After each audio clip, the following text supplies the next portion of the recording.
பாஜக ஆண்டாலே அங்க ஒரு பெண்களுக்கு பாதுகாப்பான சூழல் தாங்க இருக்குது. எல்லா இடத்துலயும் நீங்க செக் பண்ணி பாருங்க. நீங்க ரிப்போர்ட் கூட எடுத்து பாருங்க. பாஜக எவ்வளவு ஒரு மோசமான கட்சிங்கிறது உங்களுக்கு தெரியும். அவர் உங்க கட்சிக்குள்ளேயே இருக்கிற ஆளுங்களே என்னன்னா துன்புறுத்தினாரு, பாலியல் துன்புறுத்தினாரு, வீடியோ கால்ல வச்சு என்னெல்லாம் பண்ணாரு. அதெல்லாம் மறந்துட்டீங்களா? அதுக்கு போய் போராட்டம் நடத்துறது கையில சிலம்பு வச்சு இப்படி ஆட்டு போறது தானே.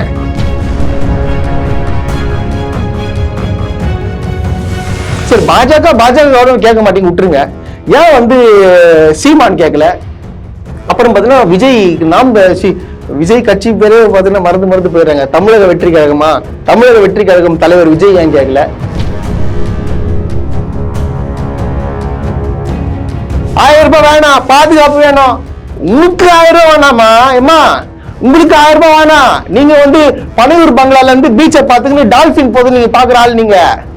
உங்களுக்கு எதுக்கு 1000 ரூபாய்? உங்களுக்கு வேணாம். கஷ்டப்படுற பெண்களுக்கு 1000 ரூபாய் தேவை. அந்த 1000 ரூபாய்ன்றது அவங்களுக்கு பெரிய விஷயம். அது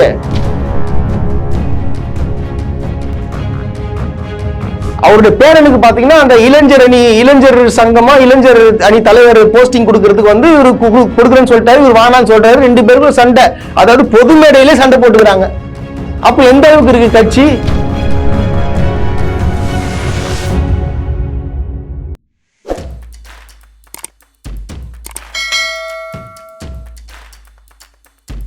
ரோஸ்ட் பிரேஸ் நேயர்களுக்கு அன்பு வணக்கம். நிகழ்ச்சிக்குள்ள போறதுக்கு முன்னாடி லைக், ஷேர், சப்ஸ்கிரைப் பண்ணுங்க.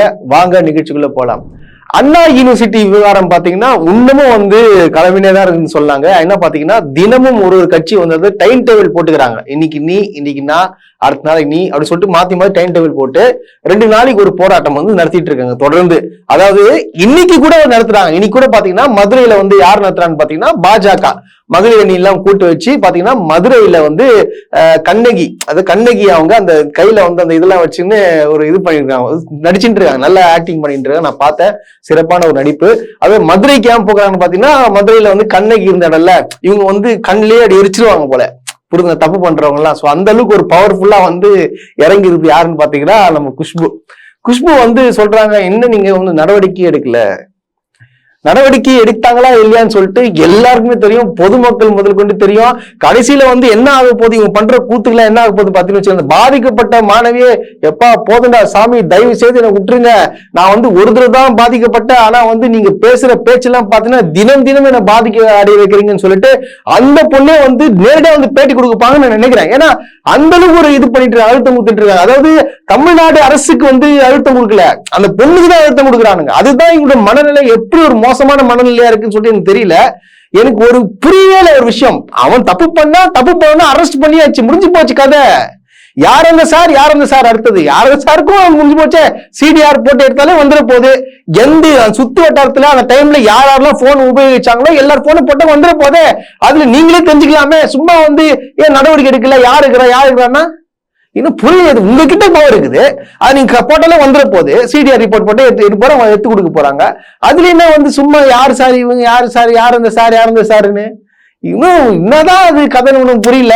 அப்புறம் பாத்தீங்கன்னு வச்சுக்கலாம், இவங்க என்ன சொல்றாங்கன்னா தமிழ்நாட்டுல பள்ளி மாணவிகளுக்கு பெண்களுக்கு பாதுகாப்பு இல்லை, என்னன்னா நடக்குது, இதுனா நாடா தமிழ்நாடா இல்ல ரொம்ப சீர்கட்டு போகுதுன்னு சொல்லிட்டு குஷ்பு சொல்றாங்க. குஷ்புக்கு தெரியாது போல பாஜகன்ற ஒரு இன்னொரு ஃபார்ம் என்னன்னு சொல்லிட்டு. பாஜக பாத்தீங்கன்னா பாரதிய ஜனதா பார்ட்டி, ஆனா இன்னொரு பேரும் உங்களுக்கு இருக்கா தெரியுமா? பாலியல் ஜல்சா கட்சி. அந்த பேர் ஞாபகம் இருக்கா இல்லையா? உங்களுக்கே எல்லாருக்குமே தெரியும். உங்களுக்கே ஏகப்பட்ட பேர் டேக் பண்ணி போடுறாங்க சமூக வலைத்தளத்துல. ஏன்னு பாத்தீங்கன்னா அந்த அளவுக்கு ஒரு மோசமான ஒரு ஆட்சி நடத்துறது நீங்க. இந்தியால ஆளும் பாஜக எங்கெங்கெல்லாம் ஆள்றாங்களோ அவங்களே ரிப்போர்ட் எடுத்து பாருங்க, பெண்களுக்கு எப்படி பாதுகாப்பு கொடுக்குறாங்கன்னு சொல்லிட்டு. ரோட்லயே கல்பிக்கிறாங்க. ரோட்லயே பெண்கள் நிர்வாணமா ஓட மணிப்பூர்ல, குஜராத்ல நடக்காத சம்பவமா இல்ல உத்தரப்பிரதேஷ்ல ஞாபகம் ஒரு பொண்ணை 14 பேர் ரேப் பண்ணா. அவனை அரெஸ்ட் பண்ணிட்டு அவனை இவங்க ஆட்சி என்ன ஆகுதுன்னு பாத்தீங்கன்னா அவனை ரிலீஸ் பண்ணி வெளியே வந்த பிறகு அவனுக்கு மாலெல்லாம் போட்டு வரவே. அப்புறம் சுப்ரீம் கோர்ட் சொல்ற 14 பேர் எப்படி வந்தாங்க, இந்த 14 பேரும் கையவர்கள் உள்ளதான் இருக்குன்னு சொல்லிட்டு அவன் தூக்கி உள்ள போட்டாங்க. பாஜக ஆண்டாலே அங்க ஒரு பெண்களுக்கு பாதுகாப்பான சூழல் தாங்க இருக்குது. எல்லா இடத்துலயும் நீங்க செக் பண்ணி பாருங்க. நீங்க ரிப்போர்ட் கூட எடுத்து பாருங்க. பாஜக எவ்வளவு ஒரு மோசமான கட்சிங்கிறது உங்களுக்கு தெரியும். தமிழ்நாட்டிலே உங்க கட்சியே உங்க பார்ட்டியே போய் கேடி ராகவன் கதெல்லாம் உங்களுக்கு தெரியுமா? அவர் உங்க கட்சிக்குள்ளேயே இருக்கிற ஆளுங்களே என்னன்னா துன்புறுத்தினாரு, பாலியல் துன்புறுத்தினாரு, வீடியோ கால்ல வச்சு என்னெல்லாம் பண்ணாரு. அதெல்லாம் மறந்துட்டீங்களா? அதுக்கு போய் போராட்டம் நடத்துறது கையில சிலம்பு வச்சு இப்படி ஆட்டும் போறதானே. போராட்டம் நீங்களாம் நடத்துறதுக்கு தகுதி இல்லைன்னு சொல்றேன் நான். நீங்க என்ன பண்ணோம், சட்டப்படி கவர்னரை போய் கேட்கணும், ஐயா கவர்னர் என்ன நீங்க தப்பு பண்ணிட்டீங்க, நீங்க வந்து என்ன பண்ணணும், நீங்க தான் வந்து துணை வந்து நியமிச்சிருந்தோம், நியமிச்சுதான் இந்த பிரச்சனை வந்திருக்காது, ஏன்னா கேமரா எல்லாம் கரெக்டா இருக்கா எல்லாம் செக் பண்ணிருப்பாங்க, இல்ல ஸ்டூடெண்ட்ஸ்க்கு என்னென்ன தேவைன்றதை கேட்டு தெரிஞ்சுட்டு இருப்பாங்க, சவுர்லாம் இடிஞ்சு கொண்டுச்சு அதெல்லாம் சரி பண்ணிருப்பாங்க, நீங்க ஏன் ஒன்னும் பண்ணாம விட்டீங்க, உங்களுடைய அலட்சியம் தானே இதெல்லாம் அப்படின்னு நீங்க கேட்டீங்கன்னா நீங்க நியாயம். சரி, பாஜக கவர்னர் கேட்க மாட்டீங்க விட்டுருங்க, ஏன் வந்து சீமான் கேட்கல? அப்புறம் பாத்தீங்கன்னா விஜய் கட்சி பேரு பாத்தீங்கன்னா மறந்து போயிடுறாங்க. தமிழக வெற்றி கழகமா, தமிழக வெற்றி கழகம் தலைவர் விஜய் ஏன் கேட்கல? அப்புறம் வந்து இன்னொரு கட்சி எது இருந்துச்சுல, இதர கட்சி, அது ஏதோ ஒரு கட்சிங்க, அது பேர் மறந்துட்டேன், அதை விட்டுருங்க. அப்புறம் பாத்தீங்கன்னா பாமக, அவங்க ஏன் கேட்கல? எதுக்கு கேட்க மாட்டாங்க? ஏன்னா அவங்க சொல்றாங்க நீங்க எல்லாம் போயிட்டு போராடுங்க, கவர்னர் பேர் வந்து வரவே கூடாது, கவர்னரே வந்து எதுவுமே சொல்லவே கூடாது, யாருமே தயவு செய்து எப்படியாச்சும் போய் தசை திருப்புங்க, ஃபுல் அண்ட் ஃபுல் தமிழ்நாடு அரசு மேலேயே போடுங்க அப்படின்னு சொல்லிட்டு விட்டாங்க. இவங்க ட்ரம்ப் கார்டு என்ன ஆயிடுச்சு பாத்தீங்கன்னா, வந்து திமுக அமைச்சரோட போட்டோ பிடிச்சதுனால அதை உன்ன வச்சுக்கின்னு சும்மா வந்து இவன் திமுக ஆளாவே இருக்கட்டும், கை காலை வச்சு போட்டாங்களா ஜெயில, அவ்வளவு முடிஞ்சு போச்சு. இதுதான் இந்த அரசு வந்து திமுக இருந்தாலும் சரி, யாரும் சரி, யாரும் தண்டனை கொடுப்பாங்க, அதெல்லாம் வந்து மாற்று கருப்பே கிடையாது. போஸ்டிங் விட்டு வேலைக்கு போஸ்டிங் விட்டு யாரும் தூக்கலன்னு கேட்கறீங்க, அவர் போஸ்டிங்ல தான் தூக்குவாங்க. இதெல்லாம் வந்து நாங்க ஏகப்பட்ட வீடியோல தினம் இதே பேச வேண்டியது. ஏன்னா வந்து இவங்க பண்ற மன உளைச்சல் அந்த மாதிரி இருக்கு. இவங்க வந்து மக்களுக்கு போராட்ட நேரத்துல மக்களை வந்து துன்புறுத்துறாங்க. அதாவது அவங்க டிராபிக் ஜாம் பண்ணிக்கின்னு அவங்கள வந்து சும்மா வந்து தேவையில்லாத விஷயங்கள் பண்ணி, இதுக்கு வந்து போராட்டமே தேவையில்லைன்னு சொல்றேன் நானு. ஏன்னா எல்லாமே முடிஞ்சு போச்சு இல்ல. அப்புறம் பாத்தீங்கன்னா நேத்து பாத்தீங்கன்னா சௌமியா அன்புமணி அவரு வந்து பாத்தீங்கன்னா ஒரு போராட்டம், திடீர்னு இவங்க போராடி நான் பார்த்ததே கிடையாது. நான் எப்ப பார்த்தேன்னா எம்பி எலெக்ஷன்ல வந்து ஓட்டு கேட்டாங்க, அப்பதான் பார்த்தேன். அதுக்கு மேல பார்த்து எதுக்கும் போராட்டணுங்கிறது ஒண்ணுக்கும் கிடையாது. இவங்க வந்து போராடுறாங்க, நீதி வேண்டும் நீதி வேண்டும். என்ன நீதி வேண்டும்? உங்க பக்கத்து மாவட்டத்துல நடக்கிற ஒரு பெண்ணு சீரழிஞ்சு போச்சு, நந்தினி இந்த பொண்ணு, உங்க கட்சிக்காரன் வந்து சீரழிச்சானே, லவ் பண்ற பேர்ல கூட்டு 17 வயசு பொண்ணை போய் லவ் பண்ணி அந்த பொண்ணை வந்து சீரழிச்சு அது கர்ப்பமானு தெரிஞ்சவனே வர வச்சு அவங்க ஃப்ரெண்ட்ஸ் எல்லாம் கூட சேர்ந்து மொத்தம் நீங்க ஒரு 5-6 பேர் ரேப் பண்ணி அந்த வாயில சொல்ல முடியாதுங்க, சாவடிச்சீங்களா? அதை பத்தி நீங்க எங்கன்னா பேசுனீங்களா? எனக்கு குரல் கொடுத்தீங்களா? ஏன் அந்த பொண்ணுக்கு மட்டும்தான் வந்து நீங்க வருவீங்களா? நீங்க அந்த பொண்ணு அண்ணா யூனிவர்சிட்டி பொண்ணு மட்டும் தான் உங்களுக்கு பொண்ணா தெரியுது. அப்போ உங்க மாவட்டத்தை சுத்தி பொண்ணுங்க எல்லாம் வந்து இந்த மாதிரி ஆச்சு, அவங்க எல்லாம் போய் கேளுங்க. ஏன் நந்தினி விஷயத்துல எதுக்கு நீங்க பேசவே இல்லை? என்னங்க இது? ஒரு நியாயமானா எல்லாம் என்னென்ன அரசாங்கம் நடவடிக்கை எடுக்கணுமோ பக்கவாக தமிழ்நாடு காலத்தில் சிறப்பா செயல்படுது, நீங்க வந்து பொங்குறீங்க. அப்புறம் அந்த இளவரசி திவ்யா என்ற பொண்ணு விஷயத்துல என்னென்ன பண்ணீங்க? அதெல்லாம் சிந்திக்கணும். நீங்க என்னெல்லாம் வேலை பார்த்துருக்குன்னு சிந்திக்கணும். உங்க கட்சிக்குள்ளேயே இப்போ ஏகப்பட்ட பிரச்சனை ஓடிட்டு இருக்கு, உங்க குடும்பத்துக்குள்ளேயே சண்டை. நீங்களாம் அரசியல் பத்தி அன்புமணி சார் பேசுறாரு, அவருடைய பேரனுக்கு பாத்தீங்கன்னா அந்த இளைஞர் சங்கமா இளைஞர் அணி தலைவர் போஸ்டிங் கொடுக்கறதுக்கு வந்து இவரு கொடுக்குறேன்னு சொல்லிட்டாரு, இவர் வானான்னு சொல்றாரு. 2 பேருக்கும் சண்டை, அதாவது பொது மேடையிலே சண்டை போட்டுக்கிறாங்க. யாரா இருந்தாலும் நான் சொல்றதான் கேட்கணும். நான் சொல்றதை கேட்கலன்னா யாரும் இந்த கட்சியில இருக்க முடியாது.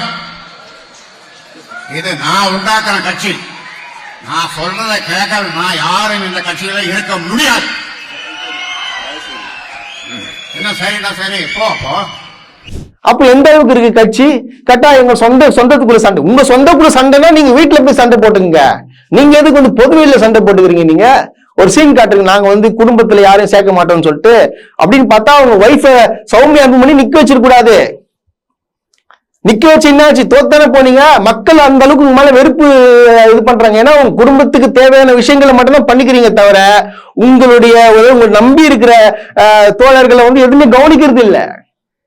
நான் ஒரு பேட்டி பார்த்தேன், இந்த மாதிரி நீங்க அமைச்சரா இருக்கும்போது நீங்க ஒரு போர்டே போட்டிக்கலாமே, என் ஜாதிக்காரங்க யாரும் வந்து உள்ள வந்து எந்த உதவியும் கேட்க கூடாதுன்னு சொல்லிட்டு நீங்க போர்டே போட்டுக்கிறதா வந்து ஆடுவெட்டி குருமூர்த்தியோடைய பையன் வந்து சொல்றாரு, ஒரு பேட்டியில சொல்றாரு. நீங்க யாரையும் விடலையாமே, அவங்களே வந்தாங்களாம், நீங்க ஆள் இல்லைன்னு சொல்லி அமைச்சிட்டு சொல்றாங்க அங்க.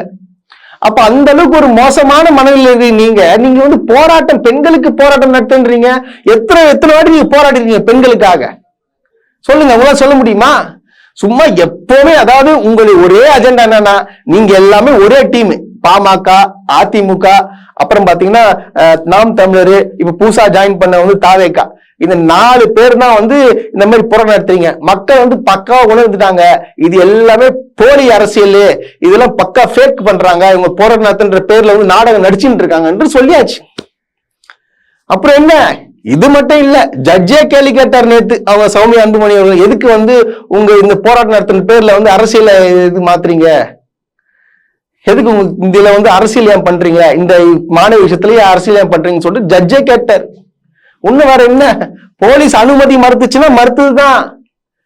அப்புறம் எல்லாரும் கேக்குறீங்க எதுக்கு வந்து முதலமைச்சரும் துணை முதலமைச்சரும் வாயை திறக்கல, எதுக்கு அவங்க வாயை திறக்கணும்? அவங்க செய்ய வேண்டிய கடமைய சிறப்பா செஞ்சுட்டு இருக்காங்க. தமிழ்நாடு காவல்துறை சிறப்பா பணியாற்றிட்டு இருக்கு, எதுக்கு அவங்க பேசணும்? இந்த டீடைல் முடிஞ்சு வெறுப்பு நீங்க கேட்ட மாதிரியே தமிழ்நாடு முதலமைச்சர் அவர்கள் வந்து பாத்தீங்கன்னா ஒரு அறிக்கை கொடுப்பாரு, அப்ப உங்களுக்கு தெரியும் எதுக்கு அமைதியா இருக்காங்கன்னா. இதுதான் விஷயம். நீங்க போராட்டம் பண்றதுக்கு எல்லாம் வாயை திறக்க முடியாது. எதுக்கு திறக்கணும், எதுக்கு திறக்கணும்னு நான் கேக்குறேன். கரெக்டா ஒரு விஷயம் போயிட்டு இருக்கு, அதை மடை மாத்துறதுக்காக வந்து நீங்க வந்து போராட்டம் பண்றீங்க. நீங்க போராட்டம் பண்றதுக்கெல்லாம் வந்து பதில் சொல்லணும்ன்ற அவசியம் கிடையாது. நீங்க மக்களுக்காக போராடல, உங்க பாஸ் என்ன சொல்லிக்கிறாரோ அதன்படி நீங்க போராட்டம் நடத்திட்டு இருக்கீங்கன்னா உண்மை. இது தமிழ்நாடு மக்களும் புரிஞ்சுக்கிறாங்க. அதனால இந்த சீப் பாலிடிக்ஸை வந்து தூக்கி போட்டுட்டு ஒழுங்கா, அதாவது நம்முடைய சமுதாயத்துக்கு என்ன தேவை, நம்ம தமிழ்நாடு மக்களுக்கு என்ன தேவை அப்படின்றது மட்டும் சொல்லுங்க. அதுக்கப்புறம் கடைசியா ஒரு விஷயத்தை நான் வந்து சொல்ல விரும்புறேன். நானு சௌமியா அன்புமணி அவர்கள் வந்து சொல்றாங்க, எதுக்கு எங்க பெண்களுக்கு 1000 ரூபாய் வேணாம், பாதுகாப்பு வேணும். உங்களுக்கு 1000 ரூபாய் வேணாமா? ஏமா உங்களுக்கு 1000 ரூபாய் வேணாம். நீங்க வந்து பனையூர் பங்களால இருந்து பீச்சை பார்த்துக்கிட்டு டால்பின் போது நீங்க பாக்குற ஆள் நீங்க. உங்களுக்கு எதுக்கு 1000 ரூபாய்? உங்களுக்கு வேணாம். கஷ்டப்படுற பெண்களுக்கு 1000 ரூபாய் தேவை. அந்த 1000 ரூபாய்ன்றது அவங்களுக்கு பெரிய விஷயம். அது எவ்வளவு கஷ்டப்பட்டு சம்பாதிக்கிறாங்கன்னு உங்களுக்கு தெரியுமா? அந்த 1000 ரூபாய் உங்களுக்கு வரதுனால வந்து அதுவும் அடிஷனல் பெனிஃபிட்டுங்க, அவங்களுக்கு கூடுதல் பெனிஃபிட் அவங்களுக்கு. அதெல்லாம் நீங்க பேசக்கூடாது. ஏழை பெண்கள் சொல்லட்டும், எல்லாருமே சேர்ந்து சொல்லட்டும் 1000 ரூபாய் எங்களுக்கு வேண்டான்னு சொல்லிட்டு நீங்க பேசவே கூடாது. 1000 ரூபாய் பத்தி பேசவே கூடாது. நீங்க வந்து கோடீஸ்வரிங்க, நீங்க உங்களுக்கு ஏகப்பட்ட பணம் இருக்குது. நீங்க மாடியிலே உட்காந்து ஜாலியா அப்படி பார்த்துட்டு இருப்பீங்க. கடல் எல்லாம் இங்கெல்லாம் அப்படி பார்க்க முடியாது. இங்க கடலை வாங்குறதுக்கு கூட நிறைய பேர் காசு கிடையாது. அதனால தயவு செய்து இந்த மாதிரி வார்த்தைகள்லாம் வந்து விடாதீங்கன்றத தாழ்மையுடன் கேட்டுக்கொள்கிறோம்.